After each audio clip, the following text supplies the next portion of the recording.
Bismillahirrahmanirrahim. Assalamualaikum warahmatullahi wabarakatuh. Sebelumnya saya ucapkan terima kasih kepada ibu-ibu atas kedatangannya di tempat ini. Dan insya Allah pada kesempatan ini kita akan belajar bersama-sama.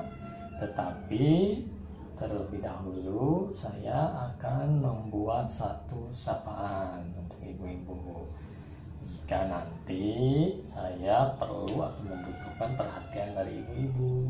Nah, sekarang jika saya ucapkan hello, maka ibu-ibu harus jawab hai. Jika saya ucapkan hai, maka ibu-ibu harus ucapkan hello. Bisa dicoba ya Bu ya. Hello. Hai. Ya betul seperti itu ya Bu ya. Terima kasih semuanya. Baik, pada kesempatan siang hari ini betul bahwa kita akan belajar bersama-sama, yakni terkait bagaimana cara pengasuhan dan pendidikan anak. Nah, ibu-ibu semuanya sudah punya anak? Ya, betul. Begitu juga dengan saya juga sudah punya anak. Nah, ternyata pengasuhan dan pendidikan anak itu tidak mudah, ibu-ibu ya. Tidak mudah kan? Ya, tentunya ibu-ibu juga merasakannya seperti apa. Nah, dalam pengasuhan dan pendidikan anak ini terdapat 4 bagian, ya, 4 bagian yang mana kita akan belajar bagaimana menjadi orang tua yang lebih baik. Yang kedua, memahami perilaku anak atau memahami tingkah laku anak. Yang ketiga, pentingnya anak usia dini mendapatkan pendidikan. Dan yang keempat, yang terakhir, yaitu membantu anak sukses atau berprestasi atau mendapat ranking, ya, bila perlu di sekolah. Jadi ada 4.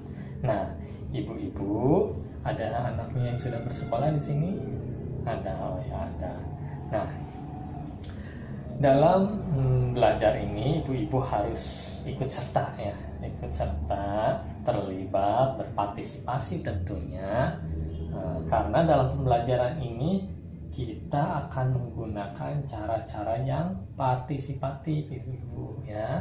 Nanti ibu-ibu diminta berdiskusi, saling tanya jawab, sharing ya, menceritakan pengalaman, dan juga nanti kalau ada permainan ya kita mainkan ya, seperti itu. Nah, dan saya ingin bertanya nih kepada ibu-ibu ya, mengapa kita mesti menjadi orang tua yang baik bagi anak-anak kita? Ya, mengapa? Ya, nah seperti itu. Gimana ibu? Mengapa kita perlu menjadi orang tua yang baik bagi anak-anak kita? Mengapa? Ya. Ibu yang di sini setuju dengan apa yang disampaikan ibu yang tadi? Setuju ya, betul. Dan ibu siapa? Ibu Imas ya, Ibu Imas juga setuju dengan pendapatnya Ibu Pipin tadi. Ya betul. Mengapa? Karena orang tua yang baik, anaknya juga insya Allah menjadi baik. Oleh sebab itu kita selaku orang tua tentunya harus menjadi orang tua yang baik ya. Gimana, setuju? Ya setuju. Mudah-mudahan kita selalu menjadi orang tua yang baik bagi anak-anak kita ya.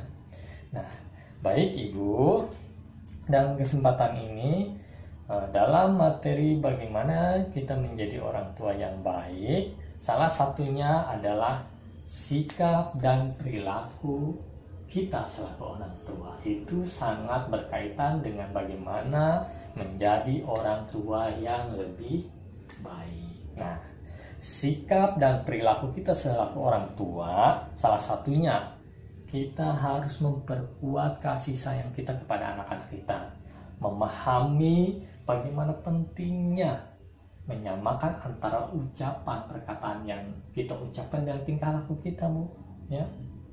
Nah, terus kita harus menyadari bahwa anak kita itu adalah peniru orang tua, peniru kita, baik itu untuk hal yang baik maupun buruk, ibu-ibu, ya seperti itu. Nah, yang pertama tadi, mengapa sikap dan perilaku kita selaku orang tua harus memperkuat kasih sayang kita kepada anak-anak kita. Karena dengan kasih sayang tentunya mereka merasa terlindungi, penuh cinta dan kasih dari kita selaku orang tua, seperti itu. Nah, selanjutnya kita harus memahami pentingnya menyamakan ucapan dan tindakan. Ya, ketika kita mengucapkan sesuatu, tentunya harus dibarengi dengan tindakan yang sama pula. Jangan sampai kita berkata B, perilaku kita A misalkan atau J. Nah, itu jangan sampai ya. Dan tentunya kita harus ingat bahwa anak kita itu selalu menirukan perilaku-perilaku kita. Makanya tunjukkan perilaku-perilaku yang baik di hadapan anak kita, sehingga anak pun bisa meniru tingkah laku ataupun sikap ataupun perilaku kita yang baik, ya seperti itu ya. Nah, yang selanjutnya, bahwa orang tua yang baik harus memiliki konsep diri yang positif, harus selalu berpikir positif ya. Kita harus berusaha menghilangkan pikiran-pikiran negatif kita. Karena apa? Pentingnya berpikir positif terhadap diri dan kehidupan sehari-hari itu juga akan berdampak terhadap anak-anak kita ya. Karena itu menjadi salah satu cara menjadi orang tua yang baik bagi anak-anak kita. Misalkan nih, kita kehilangan sesuatu, nah, jangan sampai anak-anak kita yang menjadi sasaran atas kemarahan kita, atas kehilangan barang tersebut. Jangan sampai ya, jangan sampai seperti itu. Nah, selanjutnya, bahwa orang tua yang baik juga penuh dengan kasih sayang yang tadi sempat disampaikan juga, dan tidak melakukan kekerasan. Jika kita memberikan kasih sayang juga dibarengi dengan tidak melakukan kekerasan kepada anak kita, baik itu secara fisik maupun non fisik. Nah, kekerasan fisik misalkan kita memukulnya dengan keras ya, sehingga menimbulkan luka. Nah, itu kekerasan fisik pada salah satu anggota badan anak kita misalkan ya. Terus kalau kekerasan non fisik, ada kekerasan yang tidak dilakukan dengan fisik, tetapi misalkan seperti ini contohnya, misalkan kita memanggil sebutan-sebutan yang kurang baik kepada anak kita, hei dia, kolongo misalnya, seperti itu juga sangat menyakiti hati anak kita ya. Walaupun itu tidak dengan fisik, tetapi hati mereka tersakiti dengan ucapan-ucapan yang kurang baik yang kita ucapkan terhadap anak kita. Itu termasuk ke dalam kekerasan non fisik seperti itu. Nah, selanjutnya ada cara lainnya menjadi orang tua yang lebih baik, yakni kita harus juga nih, ibu-ibu nih, tentunya harus melibatkan ayah juga ya, suami ibu-ibu dalam pengasuhan dan pendidikan anak ya. Karena tanggung jawab kita terhadap anak bukan hanya tanggung jawab ibu-ibu, tetapi juga tanggung jawab bersama antara ibu dan ayah ya. Seperti itu. Jadi antara ayah dan ibu mempunyai tanggung jawab yang sama dalam pengasuhan dan pendidikan anak kita.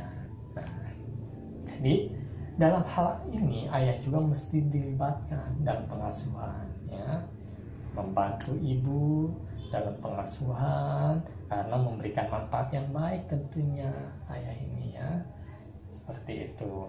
Nah, selanjutnya ada juga cara menjadi orang tua yang baik itu membuat keputusan bersama ya, dan melaksanakan secara konsisten ya. Misalkan dalam pengasuhan dan pendidikan anak itu kita harus berdiskusi dengan baik ya, antara ayah dan ibu, bagaimana kita cara mendidik anak yang baik seperti apa. Jangan sampai dengan hal-hal yang kurang baik, sesuatu hal apapun berkaitan dengan pengasuhan dan pendidikan anak kita diskusikan ya antara ayah dan ibu, seperti itu. Nah, selanjutnya, untuk menjadi orang tua yang baik kita harus menghindari konflik atau pertengkaran di hadapan anak-anak kita ya. Betul, ternyata pertengkaran orang tua dapat memberikan dampak yang negatif terhadap anak, seperti itu ya. Coba ibu lihat anak kita ketika kita bertengkar seperti apa. Mereka juga merasa sedih, ya, konsentrasinya terganggu, belajarnya terganggu, ya. Ya, semuanya aktivitas mereka itu terganggu karena kita bertengkar, ya. Oleh karena itu jangan sampai kita bertengkar, berbeda pendapat, berdebat di hadapan anak kita. Kalau bisa diskusikan dengan baik-baik seperti itu, ya. Nah, jadi tentunya ada beberapa hal yang sudah saya sampaikan tadi berkaitan dengan bagaimana cara menjadi orang tua yang baik, ya. Menjadi orang tua yang baik, salah satunya sikap dan perilaku kita selaku orang tua harus menunjukkan sikap dan perilaku yang baik pula, sehingga dapat berdampak positif terhadap perilaku anak-anak kita. Yang kedua, kita juga harus memiliki konsep diri yang positif, harus selalu berpikir positif.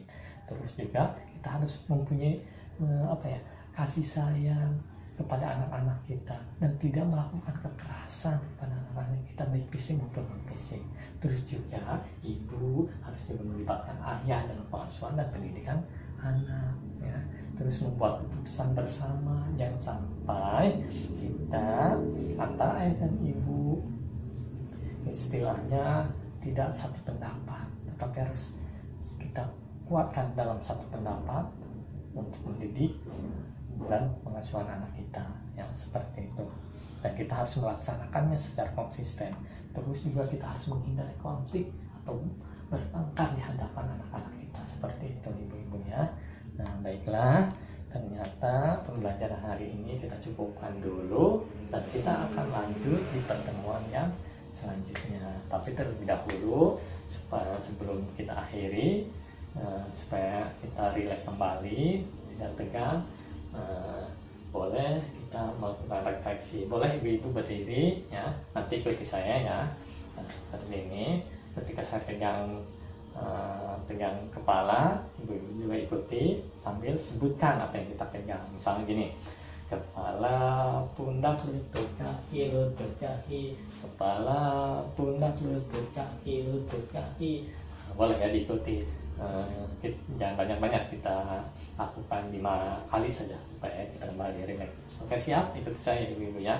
Kepala, pundak, lutut, kaki, kepala, pundak, lutut, kaki, kepala, pundak, lutut, kaki, kepala, pundak, lutut, kaki, kepala, pundak, lutut, kaki. Nah, gimana rasanya?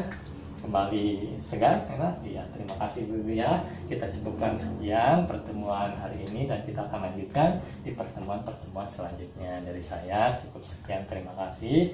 Wassalamualaikum warahmatullahi wabarakatuh.